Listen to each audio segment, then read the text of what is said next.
तो आज हम बात करेंगे कि यूपीएससी सिविल सर्विसेज के लिए हम ऑप्शनल कैसे फाइनलाइज करें।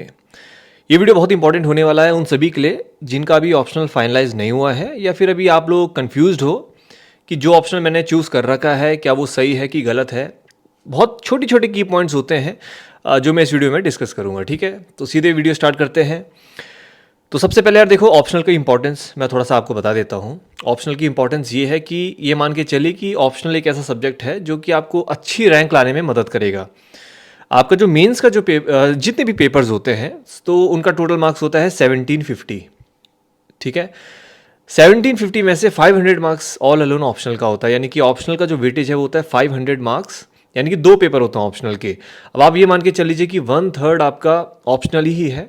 और ऑप्शनल एक ऐसा सब्जेक्ट होता है जहाँ पर कि जो मार्क्स का जो रेंज है वो बहुत ज़्यादा होता है। अगर किसी ने बहुत अच्छे से मेहनत कर ली तो वो 500 में से 350 मार्क्स ला देते हैं। अगर कोई अच्छे से नहीं पढ़ पाता ऑप्शनल तो 200 नंबर लाना भी मुश्किल हो जाता है। तो ये रेंज आप देखो बहुत बड़ा है। तो ये मान के चल लीजिए कि ऑप्शनल एक ऐसा सब्जेक्ट है जो कि आपको अच्छी रैंक लाने में बहुत मदद करेगा। तो इसीलिए ऑप्शनल का सिलेक्शन बहुत ज़रूरी है और सही ऑप्शनल का सिलेक्शन और भी ज़्यादा ज़रूरी है। तो मैं कुछ पॉइंट्स आपके साथ शेयर करूंगा, इनको आप फॉलो करोगे तो एटलीस्ट आप गलत ऑप्शनल पे नहीं पहुंचोगे। क्या होता है ना यार कि जल्दबाजी में हम देखा देखी में ऑप्शनल फाइनलाइज कर देते हैं। 2-4 महीने के पढ़ने के बाद पता चलता है कि यार ये गलत ऑप्शनल है और बहुत सारे एस्पिरेंट्स फिर ना फंस जाते हैं। क्यों? टाइम, इतना कीमती टाइम आपने लगाया है, तो रादर देन कि भाई इतना टाइम लगाने से पहले आप थोड़ा सा टाइम लगा लीजिए ऑप्शनल को फाइनलाइज करने में। अब देखो, सबसे पहले मैं उन लोगों के लिए बात करूंगा जो अभी कॉलेज में है। थोड़ा सा मैं आप लोगों के लिए ये बोलूँगा, या फिर जो स्कूल में है। देखो सिंपल सी बात ये है, स्कूल वालों को मैं यही बोलता हूँ यार, देखो जब भी आप ग्रेजुएशन जो भी आप लेना चाहते हो ग्रेजुएशन में या कोई भी कोर्स करना चाहते हो, अपने इंटरेस्ट का सब्जेक्ट चूज़ करिए। अभी भूल जाओ सब कुछ कि यूपीएससी में ये सब्जेक्ट है या ये हाई वेटेज वाला सब्जेक्ट है। जिसमें आपका इंटरेस्ट है आप उसको पिक करिए ग्रेजुएशन में, और ट्रस्ट मी कहीं ना कहीं वो ऑप्शनल से रिलेटेड होगा। इतने सारे ऑप्शनल होते हैं यूपीएससी में, वो रिलेटेड होगा। आपका ऑप्शनल वहीं सॉर्ट हो गया है, क्योंकि अगर इंटरेस्ट की चीज़ आपने पकड़ी है ग्रेजुएशन में तो आपको दिक्कत नहीं आएगी। अब जो ग्रेजुएशन में है, तो सबसे पहले जो ग्रेजुएशन में उनके लिए मैं ये बोलूँगा कि यार देखो, पहले आप देखो कि आप जिस सब्जेक्ट में ग्रेजुएशन कर रहे हो क्या ये ऑप्शनल सब्जेक्ट है। अगर है तो कोशिश करो कि उसको अच्छे से पढ़ने की कोशिश करो। अपने ग्रेजुएशन में जो भी सब्जेक्ट्स उनको और थोड़ा सा डीप में पढ़ने की कोशिश करिए, क्योंकि हो सकता है कि आप इन्हीं में से कोई ऑप्शनल पिक कर लो और आपका ज़्यादा टाइम वेस्ट नहीं होगा। क्योंकि देखो अभी आप ग्रेजुएशन में हो, 3 साल आपके पास है, और अगर सोचो यही मिलता जुलता सब्जेक्ट अगर आपने एज एन ऑप्शनल ले लिया तो आपका कितना काम आसान हो जाएगा। आपको अननेसेसरी ज़्यादा टाइम नहीं देना पड़ेगा। क्योंकि लास्ट कैटेगरी में वो एस्पिरेंट होते हैं जैसे कि ग्रेजुएशन का कोई सब्जेक्ट है वो नहीं हम ऑप्शनल के तौर पे लेना चाहते, अब हमको नया ऑप्शनल पिक करना पड़ेगा। अब सोचो नए ऑप्शनल को पढ़ने के लिए हमको कम से कम 4-5 महीने लगेंगे। तो ये बहुत ही कह सकते हैं, हमारे पास 1 साल का टाइम होता है, उसमें से 4-5 महीने या कह सकते हैं रेगुलर हमको ऑप्शनल पे देना पड़ता है। तो वो थोड़ा सा एक चैलेंजिंग टास्क हो जाता है। तो एटलीस्ट जो स्कूल वाले हैं, जो ग्रेजुएशन कर रहे हैं, आप ऐसी गलती मत करो, आपकी प्रिपरेशन और स्मूथ हो जाएगी। अब आते हैं सीधे मुद्दे पे कि भाई हमने ग्रेजुएशन में जो किया हमारा उसमें इंटरेस्ट नहीं है, क्योंकि सबसे बढ़िया ऑप्शनल वही होता है जो आपने ग्रेजुएशन में पढ़ा है। अगर आपने ग्रेजुएशन में कोई सब्जेक्ट पढ़ा है जो कि as an UPSC optional available है, तो मैं तो ये कहता हूँ कि उसको ले लेना चाहिए अगर आपको उसमें इंटरेस्ट है। इंटरेस्ट बहुत मैटर करता है। कई बार क्या होता है ना, देखो किसी ने लॉ कर रखी है लेकिन उसका इंटरेस्ट नहीं है कि यार मेरा इंटरेस्ट उतना नहीं है, उस टाइम था लेकिन अब उतना इंटरेस्ट नहीं है और थोड़ा सा ज़्यादा भी पढ़ना पड़ेगा, मैं कंफर्टेबल नहीं हूँ, तो ऐसे में नहीं लेना चाहिए।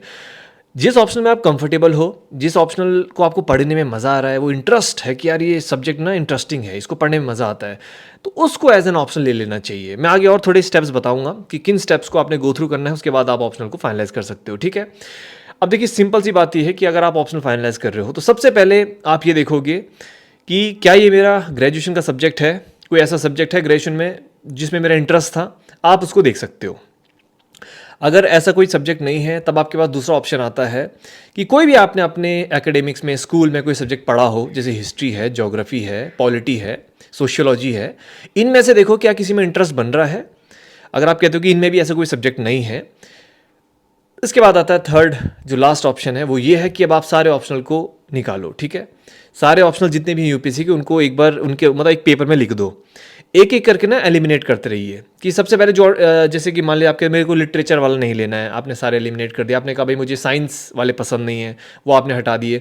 तो कहीं ना कहीं ऐसे करके ना आप 4-5 ऑप्शनल में आ जाओगे। हो सकता है कुछ नए ऑप्शनल भी होंगे जैसे जो आपने अपने स्कूल या कॉलेज में नहीं पढ़े होंगे, मतलब वो सब्जेक्ट जैसे कि एंथ्रो हो गया, साइकोलॉजी हो सकता है ना। तो ये नए सब्जेक्ट्स हैं, तो आप इनको अभी एलिमिनेट मत करो, इनके बारे में थोड़ा रिसर्च कर लेना।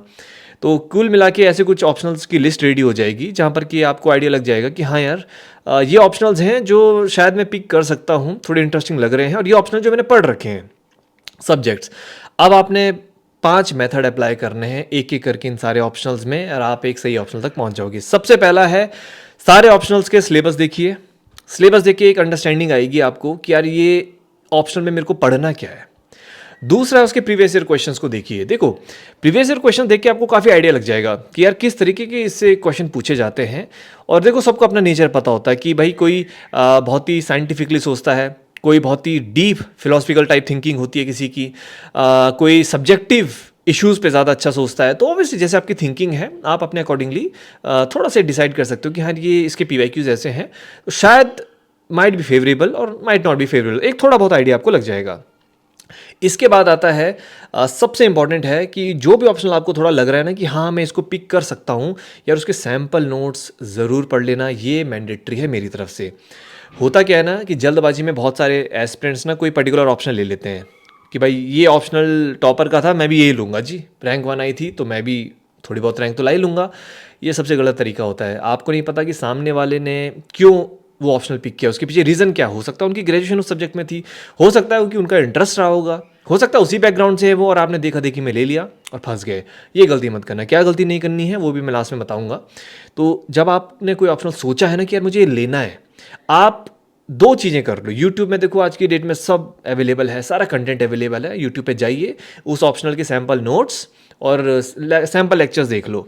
अगर आपको लग रहा है कि यार इसको पढ़ने में ना मज़ा आ रहा है, थोड़ा इंटरेस्ट जग रहा है इस ऑप्शनल में, एंड आई थिंक मैं इसको कवर कर लूँगा। देखो थोड़ा बहुत टफ तो होगा, कम से कम 20 से 25% टॉपिक टफ होंगे, समझ में नहीं आएंगे, उसके बेस पे ऑप्शनल को रिजेक्ट मत करना कि भाई टफ लग रहा है। देखो टफ तो होगा, ऑप्शनल है भाई, मास्टर्स लेवल का होता है, 500 नंबर होते हैं, उतना आसान तो नहीं होगा ना, लेकिन थोड़ा टफ होगा, लेकिन ओवरऑल आपको कंफर्टेबल होना चाहिए उसमें।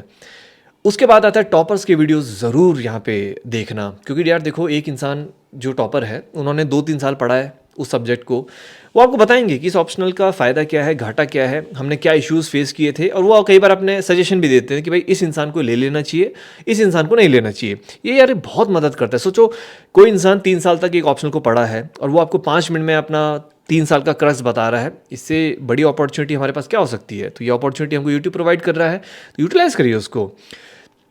और लास्ट होता है कि उसकी रिसोर्सेज की अवेलेबिलिटी। ये भी होता है कई बार, क्या होता है ना, बहुत सारे ऑप्शनल ऐसे होते हैं, जैसे बहुत सारे एस्पिरेंट्स हैं कि सर मेरा ये बैकग्राउंड है, बहुत अच्छा है, स्ट्रांग है, लेकिन इसका कंटेंट नहीं मिल रहा है, वहाँ पे वो मात खा जाते हैं। तो ऑप्शनल का आपका कंटेंट भी अवेलेबल होना चाहिए, क्योंकि यार देखो इन दी एंड कंटेंट इज किंग। आपके पास अगर सॉलिड कंटेंट है पढ़ने को तो आपको दिक्कत नहीं होगी, इधर उधर भटकना नहीं पड़ेगा। कंटेंट ही नहीं मिल रहा है तो क्या करेंगे बताओ, आंसर चेक करने वाला पर्सन ही नहीं मिल रहा है, क्रैश कोर्स ही नहीं मिल रहा है, तो फिर भी दिक्कत है। तो ये कुछ पैरामीटर्स हैं जिनके बेस पे आपको ऑप्शनल फाइनलाइज करना होता है, ठीक है। और बाकी क्या गलतियाँ नहीं करनी है, देखो यार पहली बात है कि टॉपर ने ये लिया था तो मैं भी यही लूँगा, ये सबसे बड़ी गलती है, मत करना। आपके फ्रेंड्स हो सकते हैं जो ऑलरेडी प्रिपरेशन कर रहे हैं, अब आपने प्रिपरेशन स्टार्ट करी है, अब आपने उनसे सजेशन मांगा, उन्होंने कहा भाई मेरा तो यार ये ऑप्शनल है, तू भी ये ले ले, बड़ा मस्त ऑप्शनल है, और आपने भी ले लिया जल्दबाजी में। ऐसा मत करना। हो सकता है आपके फ्रेंड का इंटरेस्ट किसी पर्टिकुलर सब्जेक्ट में है, क्या पता आपका उतना इंटरेस्ट ना हो, फिर आपने ऑप्शनल लेके गलती कर दी। तीसरी सबसे बड़ी गलती, जल्दबाजी में कोचिंग ज्वाइन मत कर देना ऑप्शनल की। मैं पहले बता रहा हूँ, एक तो आधे से ज़्यादा बहुत सारे गलत कोर्सेज प्रोवाइड कर रहे हैं। मेरे खुद के काफ़ी सारे स्टूडेंट्स हैं जिन्होंने ले लिया गलत जगहों पे ऑप्शनल की कोचिंग, और अब वो कह रहे हैं सर ये तो कोर्स ही नहीं पूरा चला रहे। तो अगर लेना भी है तो प्लीज़ थोड़ा रिसर्च करके लीजिएगा, रेप्यूटेड जगह से ही लेना अगर लेना ऑप्शनल का तो। और जल्दबाजी में मत लेना कि आज आपने कहा कि मैंने आज फाइनलाइज कर दिया ऑप्शनल, जल्दी इसको निपटा दूंगा और कल ही मैंने कोचिंग ले लूँगा। बहुत सारे ऐसे भी हैं जो मेरे पे आए हैं, सर मैंने इसकी कोचिंग ले ली, अब मन नहीं कर रहा इस ऑप्शनल में, इंटरेस्ट मेरा लूज़ हो गया है, तो क्या करूँ। तो करना यही है, थोड़ा टाइम दे दो यार, है ना, रादर देन कि आप उस ऑप्शनल को जल्दबाजी में लेके 4-5 महीने बर्बाद करो। 1 महीना 2 महीना दे दो, जो मैंने आपको यहाँ पे तरीके बताए हैं, ट्रस्ट मी इन तरीकों से सही ऑप्शनल तक आप पहुँच जाओगे। अगर लास्ट में 2-4 ऑप्शनल में फिर भी कंफ्यूज होते हो तो आई वुड सिंपली से उसका कंटेंट पढ़ लो। सैम्पल नोट्स आपको गूगल में, यूट्यूब में, सब जगह मिल जाएंगे।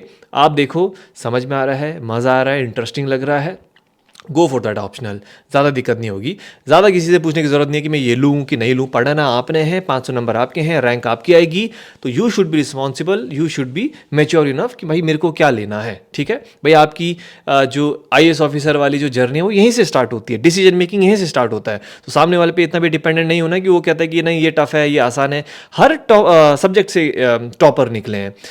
बहुत से बोलते हैं कि भाई हिस्ट्री बहुत लेंदी ऑप्शनल है। देखो, हिस्ट्री से रैंक 1 आए हैं।